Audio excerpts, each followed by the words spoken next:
Hello friends, welcome you all to education for exam channel. कल हम लोगों ने हिस्ट्री की थ्योरी क्लास में पहला टॉपिक देखा था एंशिएंट हिस्ट्री का, हड़प्पा सभ्यता। आज हम लोग देख रहे हैं वैदिक सभ्यता के बारे में।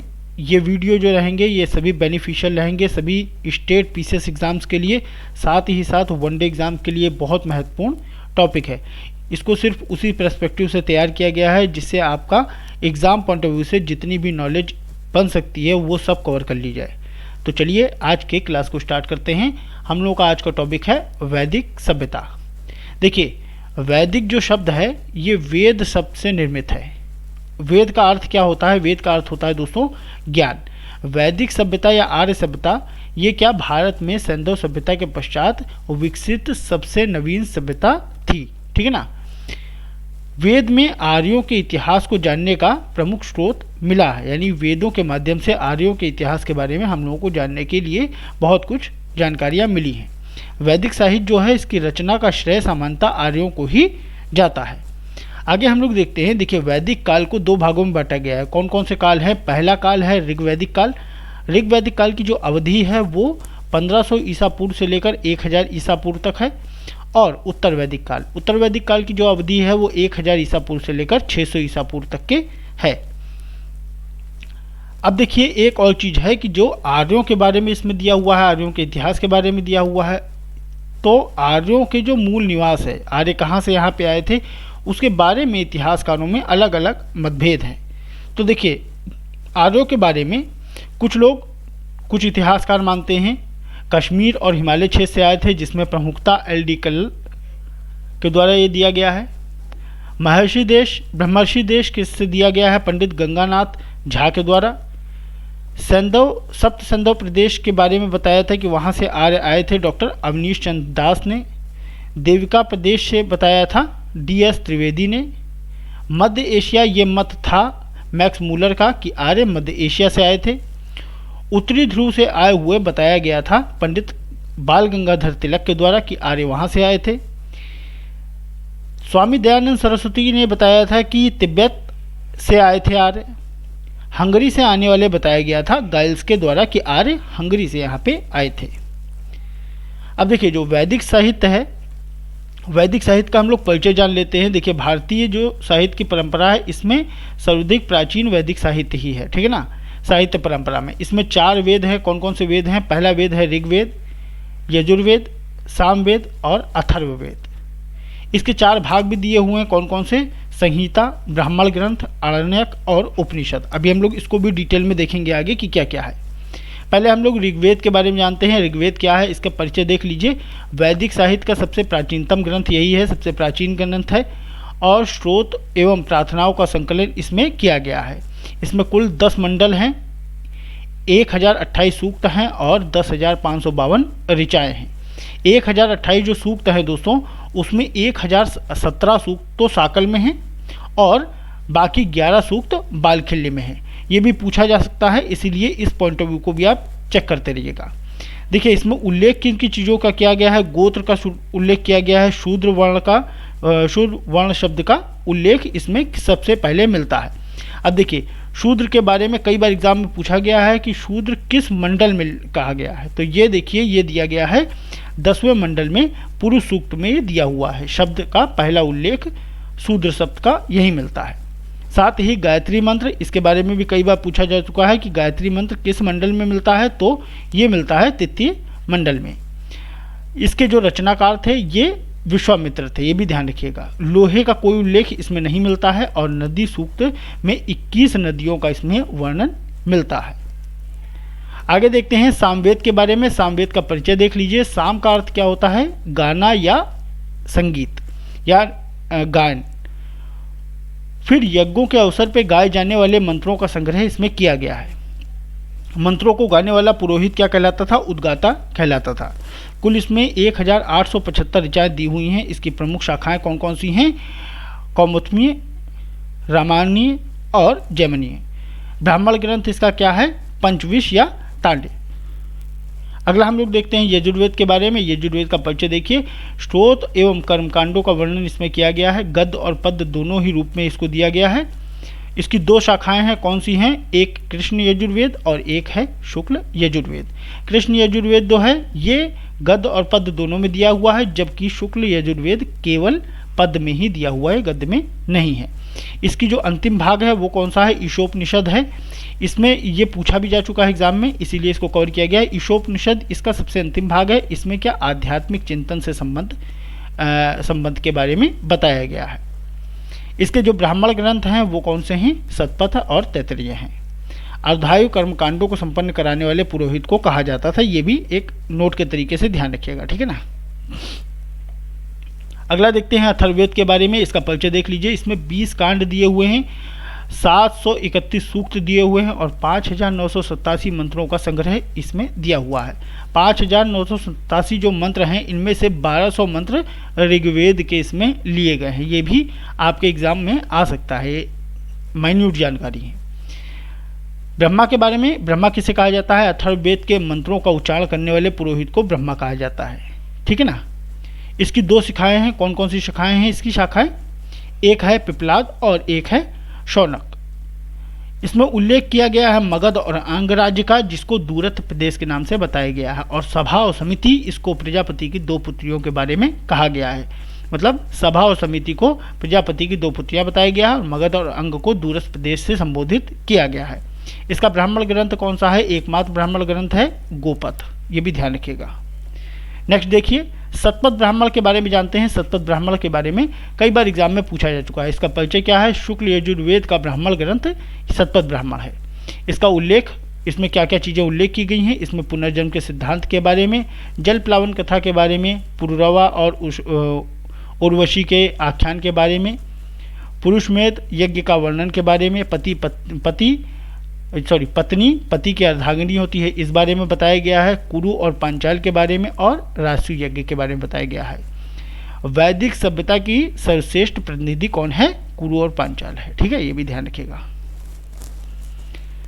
अब आप एक चीज और जान लीजिए कि दशराज युद्ध क्या होता है, इसका उल्लेख कहाँ किया गया है। देखिए, दशराज युद्ध के बारे में ऋग्वेद के 7वें मंडल में इसका उल्लेख किया गया है। प्रत्येक पक्ष में आर्य और अनार्य की भागीदारी के बारे में बात की गई है। पुरुषवी यानी रावी नदी के तट पर यह लड़ा गया था। भरतों के राजा सुदास और 10 राजाओं के संघ, जिसमें पंचजन, 5 लघु जनजातीय अनिल थे, पंख थे, भलांस थे, शिव थे और विषाण थे, इन राजाओं के बारे में लड़ा गया युद्ध था। सुदास कौन थे? ये अंतिम रूप से विजयी हुए थे और पुरोहित वशिष्ठ थे इसमें। अगला देख लेते हैं, उपनिषद और वेदांग के बारे में जान लेते हैं। उपनिषद और वेदांग का परिचय देख लीजिए। क्या दर्शन पे आधारित ये उपनिषद और वेदांग हैं? इसका शाब्दिक अर्थ क्या होता है कि ज्ञान प्राप्ति हेतु शिष्य का गुरु के समीप बैठना, इसको उपनिषद कहते हैं। उपनिषद कौन कौन से हैं और उसमें क्या उल्लेख किया गया है, इसके बारे में थोड़ा सा जान लेते हैं। देखिए, श्वेताश्वर उपनिषद, इसमें बताया गया है मोक्ष के बारे में पहला उल्लेख इसमें मिलता है। बृहदारण्यक, इसमें मिलता है याज्ञवल्क्य और गार्गी का संवाद। ये सब बहुत इंपॉर्टेंट है, इसको याद कर लीजिएगा। छंदोपनिषद, इसमें दिया हुआ है ब्रह्मचर्य, गृहस्थ, वानप्रस्थ तीनों आश्रम के बारे में बताया गया है। और सत्यकाम जाबाल की कथा भी इसी में बताई गई है। जाबालोपनिषद, इसमें 4 आश्रमों के बारे में बताया गया है। ब्रह्मचर्य के बारे में, गृहस्थ के, वानप्रस्थ के, संन्यास का बारे में बताया गया है। मुंडोपनिषद, इसके बारे में तो बहुत बार एग्जाम में पूछा जा चुका है, सभी लोगों को पता होगा। इसमें सत्यमेव जयते के बारे में उल्लेख किया गया है। सत्यमेव जयते का सर्वप्रथम उल्लेख मुंडोपनिषद में किया गया है। कठोपनिषद जो है, इसमें यम और नचिकेता के प्रसंग के बारे में बताया गया है। नेक्स्ट देख लीजिए, कौन कौन से वैदिक शब्द हैं जिनको अक्सर पूछा जाता है एग्जाम में, और उनका अर्थ भी जान लीजिए। तो कृष्ण जो शब्द है, इसको कहा गया है अयस, लोहा के रूप में बताया गया है। कुशीद जो है, इसको ऋण के रूप में बताया गया है। कुशीदिन यानी ऋणदाता। तक्षा मतलब बढ़ई। वेकनाट मतलब सूदखोर जो होता था। अरित किसको कहते थे? इपतवार को कहते थे। और शपश किसे कहते थे? गुप्तचर को कहते थे। अब कुछ और आप जान लीजिए डिटेल में। सरस्वती, ये सबसे पवित्र नदी है। इसके अन्य नाम क्या क्या दिए हुए हैं जो एग्जाम पॉइंट ऑफ व्यू से अच्छे हैं। एक तो इसका अन्य नाम है नदीतमा, देवीतमा और मातेतमा, ये इसके अन्य नाम हैं सरस्वती नदी के। सिंधु नदी, इसका ऋग्वेद में सबसे ज़्यादा बार उल्लेख किया गया है। इसके अन्य नाम क्या है? हिरण्य इसको कहा जाता है। किस नाम से इसको हिरण्य कहा जाता है? इसको आर्थिक महत्व के कारण से इस नाम से जाना जाता है। परावत, ये अरब सागर का दूसरा नाम है और ये क्या है? सिंधु नदी के गिरने का स्थान भी है। कुछ महत्वपूर्ण तथ्यों को हम लोग जानते हैं, जैसे ग्रामणी किसको कहते थे? ग्रामणी कहते थे ग्राम के मुखिया को। विषपति कहते थे विष के प्रमुख को। उपाध्याय किसको कहते थे? जीविकोपार्जन हेतु वेद पढ़ाने वाले अध्यापक को उपाध्याय कहते थे। सभा कहते थे कुलीन या वृद्ध व्यक्तियों की संस्था को। समिति कहते थे सर्वसाधारण व्यक्तियों की संस्था को। ग्रामीण किसे कहते थे? ये आर्यों की मूल संस्कृति को कहा जाता था। अश्मचक, ये कहा जाता था रहट की चखरी को। व्यापार अदल बदल की प्रणाली पर आधारित होता था यहाँ पे। एकराट, सर्वोच्च शासक, यह अथर्ववेद में एकराट के बारे में बताया गया है। परीक्षित के बारे में बताया गया है, ये मृत्युलोक के देवता हैं। त्रिवर्ग, त्रिवर्ग किसे कहते थे? त्रिवर्ग कहते थे धर्म अर्थ और काम को त्रिवर्ग माना जाता था। और पुरुषार्थ किसे कहते थे? धर्म अर्थ काम और मोक्ष, इसको पुरुषार्थ का नाम दिया गया है। अब देखिए प्रमुख ऋग्वेदिक जो देवता थे उनके बारे में देख लेते हैं। पृथ्वी के देवता कौन कौन से थे? तो पृथ्वी के ये देवता थे 4, सोम, अग्नि, पृथ्वी और बृहस्पति। आकाश के देवता जो थे ये थे पूषण, वरुण, मित्र, विष्णु, सूर्य और अश्विनी। अब देखिए यहाँ पे जो पृथ्वी के देवता थे इसमें सोम के बारे में तीसरे सर्वाधिक महत्वपूर्ण देवता के बारे में इनका उल्लेख किया गया है और ऋग्वेद के कौन से 9वें मंडल में सभी मंत्र इन्हीं को समर्पित किए गए हैं। और जो अग्नि हैं ये दूसरे सबसे महत्वपूर्ण देवता हैं और ऋग्वेद में इसके लिए 200 सूक्त समर्पित किए गए हैं। अब यहाँ आप देखेंगे पूषण जो थे आकाश के देवता, ये वनस्पति और औषधियों के देवता भी थे। इनके रथ को बकरे खींचते थे। साथ ही वरुण के बारे में बताया गया है कि ये समुद्र के देवता थे और ऋतु के नियामक तथा नैतिक व्यवस्था के प्रधान भी थे। नेक्स्ट देख लीजिए, अगला है अंतरिक्ष के देवता। अंतरिक्ष के देवता कौन से थे? इंद्र थे, वायु थे, रुद्र थे, आपह थे, पार्जन्य थे और वात थे। अब इसमें जो इंद्र थे इनके बारे में जान लीजिए। सबसे महत्वपूर्ण देवता इंद्र को ही माना गया है। पुरंदर यानी किलाओं को तोड़ने वाला और विश्व के स्वामी नामी उपाधि इनको उसमें दी गई है। ऋग्वेद में 250 सूक्त समर्पित किए गए हैं इंद्र देवता को। यहाँ आर्यों के युद्ध नेता के रूप में भी इनको पदवी दी गई है। वर्षा के देवता के रूप में भी इनको बताया गया है। अब देखिए वैदिक काल में ही विराट पुरुष का उल्लेख किया गया है और विराट पुरुष के शरीर से सभी की उत्पत्ति हुई थी। तो विराट पुरुष के मुख से माना गया था ब्राह्मण की उत्पत्ति हुई थी। ऐसा विराट पुरुष की भुजा से माना गया था क्षत्रिय की उपाधि उत्पत्ति हुई थी। विराट पुरुष की जांघ से वैश्य की उत्पत्ति हुई थी और विराट पुरुष के पैर से शूद्रों की उत्पत्ति मानी गई थी। ये वैदिक काल के उस टाइम के है। ऐसे ही वैदिक काल में वेदांग की भी उदाहरणा दी हुई है। वेदांग कौन कौन से हैं? 6 वेदांगों का बारे में बताया गया। कौन से वेदांग हैं? शिक्षा, ज्योतिष, कल्प, चौथा है छंद और 5वां है व्याकरण और 6ठा है निरुक्त। इसको भी नोट डाउन कर लीजिएगा। साथ ही ऋग्वैदिक कालीन कुछ नदियां हैं और उनके आधुनिक नाम हैं, इनको भी आप अच्छे से जान लीजिए। अस्कीनी नदी ये कहते हैं, इसका आधुनिक नाम है चिनाब को। विपाशा व्यास नदी को कहते हैं। परुषणी ये रावी नदी के नाम से जानी जाती थी। अभी वितस्ता जो उस टाइम वितस्ता थी वो आज झेलम नदी के नाम से जानी जाती है। सदानीरा जो है ये आज प्रेजेंट में गंडक नदी के रूप में जानी जाती है। शुतुद्री ये सतलज नदी के रूप में आज जानी जाती है और दशद्वीप ये घग्गर नदी के रूप में आज जानी जाती है। साथ ही आप देख लीजिए ऋग्वेद में जो 10 मंडल का उल्लेख अपने लोग कर रहे थे उसके 10 मंडल के रचयिता कौन कौन है। तो देखिए पहला मंडल जो है इसके मधुशिमदा और मेघतिथि इसके रचयिता हैं। द्वितीय मंडल के जो रचयिता हैं वो हैं ग्रस्तमद। तृतीय मंडल के हैं विश्वामित्र। चौथे मंडल के वामदेव। 5वें मंडल के हैं अत्रि।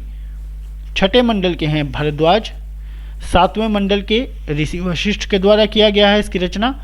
8वें मंडल की रचना की गई है कण्व एवं अंगरस के द्वारा। 9वें मंडल की रचना सोम देवता और अन्य ऋषियों के द्वारा की गई है। और 10वें मंडल की रचना की गई है विमदा, इंद्र, शची और अन्य ऋषियों के द्वारा इसकी रचना की गई है। तो यहाँ पे हम लोगों का आज का टॉपिक कंप्लीट होता है। इसमें हम लोगों ने वैदिक साहित्य के बारे में डिटेल में जाना, जो एग्जाम पॉइंट ऑफ व्यू से बहुत इंपॉर्टेंट है। सभी लोगों को वीडियो कैसा लगा है सभी लोग कमेंट बॉक्स में बताइएगा। ज़्यादा से ज़्यादा अपने दोस्तों में इसको शेयर कीजिएगा। अच्छा लगा है वीडियो तो लाइक कीजिएगा। मिलते हैं नेक्स्ट वीडियो में, तब तक के लिए टेक केयर और बाय बाय।